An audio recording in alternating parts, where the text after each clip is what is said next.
আসতে পেরে খুশি না বাজার শুকরিয়া তারপরে আলহামদুলিল্লাহ। তো মঞ্চে উপবিষ্ট আছেন দক্ষিণ পূর্ব এশিয়ার অন্যতম শ্রেষ্ঠ আলেমদ্দিন আমার কলিজার ভাই উপাধ্যক্ষ মৌলানা মাহবুবুর রহমান, আমার প্রিয় ভাই মহান আল্লাহ আমার ভাইকে হায়াতে তাইয়্যিবা দিন। আবু সাইদ ভাই কথা বলেছেন, প্রিয় মানুষ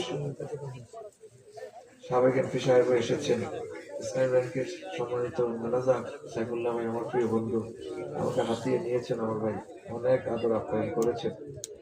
সর্বস্তরের সকলকে আল্লাহ কবুল করুন। আর তারপরে আসছি দিলেই ভালো হইতো, মানুষটির খামাকে কষ্ট দিয়েছেন, আমারে আধা ঘন্টা বসায় রাখতেন মঞ্চে, কালেকশনটা ভালো হতো। ইচ্ছা করে দেরি করলেন, মানুষ এগুলো কবিরা গুণা।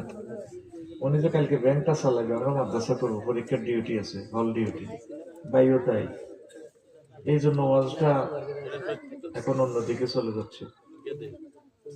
কথা বলিও না তোমরা, একটা মিনিট হায়াতে তো যাদের কষ্টের আশ্বাস নেই, শুধু এখন ওয়াজের দিকে মন নাই, ওয়াজ মন হলে কখন বাড়ির জন্য আমাদের দেহের উপর জুলুম করলে আরো আগে দিলে সুন্দর। আমি তারা আসিই বলছি একটু সময় লইতে সুন্দর করে বয়ান করি, কলজা রান্না করে দিয়ে কালেকশন হয়তো এই হইতো, কেউ এগুলো শোনে না। ওয়াজের ফজিলত মনে করে একটু রাইতেলে ভালো, এই জন্য ভালো লোকেরা শিক্ষিতরা আসে না ওয়াজে।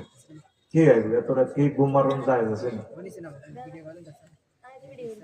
এই ভুলটা যাতে না হয় ওয়াজের সময় লিখে দিবে, তার সময় কটা আর বিষয় লিখে দিও না। হুজুরেরা হারা হাতে বেগুন এক করে মারে, স্টেশন তারা মারে বেগুন এক টিকা পুরো বিষয় লিখে দিবে, হুজুর তুমি এই বিষয় লেখা লাগে আরো। আর যদি ওয়াজ করার জন্য বাইরে টেহাতে যাবে ধরিবে না দিবে, দেখলো হুজুর ডাইট করে অড়ালিয়া করার লাগবে, তার মতো হুজুর সোজা করো। কি সোজা করো? হুজুর সোজা করো। এটা তো তোরা মাতলিকেরা বোঝাচ্ছ। তো কথা শেষ, পথ শুরু। ইমান নিয়ে কথা বলবো, ধৈর্য নাই আমার, নিজেরও ধৈর্য নাই, তো করে কি দিব, কষ্ট পেলাম, কত হাম দিছি আমি মঞ্চে আগে।